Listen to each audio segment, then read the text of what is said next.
উপমহাদেশের রাজনৈতিক প্রেক্ষাপটে আবারও মাথাচাড়া দিয়ে উঠেছে ভারত পাকিস্তান ইস্যু। তবে এবার ঘটনা মোড় নিয়েছে অন্যদিকে। বুধবার পাকিস্তানে সেনাবাহিনী পরিচালিত এক স্কুল বাসে আত্মঘাতী বোমা হামলার ঘটনা ঘটেছে। আর এতে হামলার দায় ভারতের দিকে যাওয়ায় নতুন করে আলোচনা তৈরি হচ্ছে ইসলামাবাদ ও নয়াদিল্লিকে ঘিরে।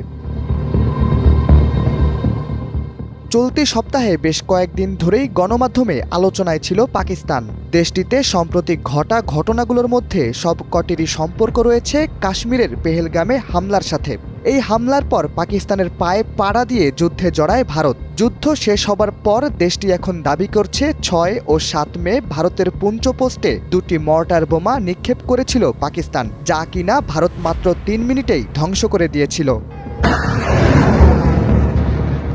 ভারত যেখানে যুদ্ধের জের টানতে ব্যস্ত, সেখানে পাকিস্তানে সিন্ধু নদকে ঘিরে নতুন করে তৈরি হয়েছে উত্তেজনা। যে উত্তেজনার বশে হামলা হয়েছে দেশটির স্বরাষ্ট্রমন্ত্রী জিয়াউল আহসান লানজারের বাসভবনে। মঙ্গলবার দ্য এক্সপ্রেস ট্রিবিউনের এক খবরে বলা হয়েছে, সিন্ধু প্রদেশে একটি জাতীয়তাবাদী সংগঠনের ডাকে সিন্ধু খাল ও কর্পোরেট কৃষি এবং অন্যান্য ইস্যু নিয়ে জনরোষ তৈরি হয়, যার ফলস্বরূপ এক পর্যায়ে হামলার ঘটনা ঘটে। মন্ত্রীর বাড়িতে হামলা পাকিস্তানের অভ্যন্তরীণ বিষয় হলেও সেনাবাহিনী পরিচালিত স্কুল বাসে হামলা নিয়ে রীতিমতো চাঞ্চল্য তৈরি হয়েছে পাকিস্তানে। দেশটির সরকার দাবি করছে এই হামলার পেছনে ভারতীয় সন্ত্রাসীদের হাত রয়েছে। আর হামলাটি এমন সময় হয়েছে যখন দুই দেশের মধ্যে ইতিহাসের সবচেয়ে গুরুতর সংকট তৈরি হয়েছে।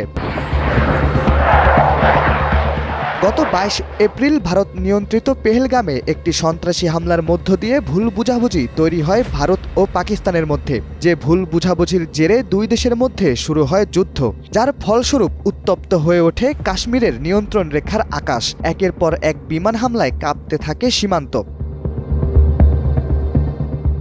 পাক ভারত যুদ্ধ আমেরিকার মধ্যস্থতায় একটি সমাধানে এলেও যুদ্ধটি মোড় নেয় আরও বড় কোনো রাজনৈতিক প্রেক্ষাপটের দিকে। ভারত দাবি করে পাকিস্তান চায়না বিমান ব্যবহার করে ভারতীয় রাফাল যুদ্ধ বিমান ধ্বংস করেছে।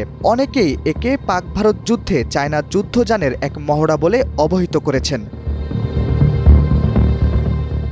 শাহরিয়ার আহমেদ, সময়ের আলো।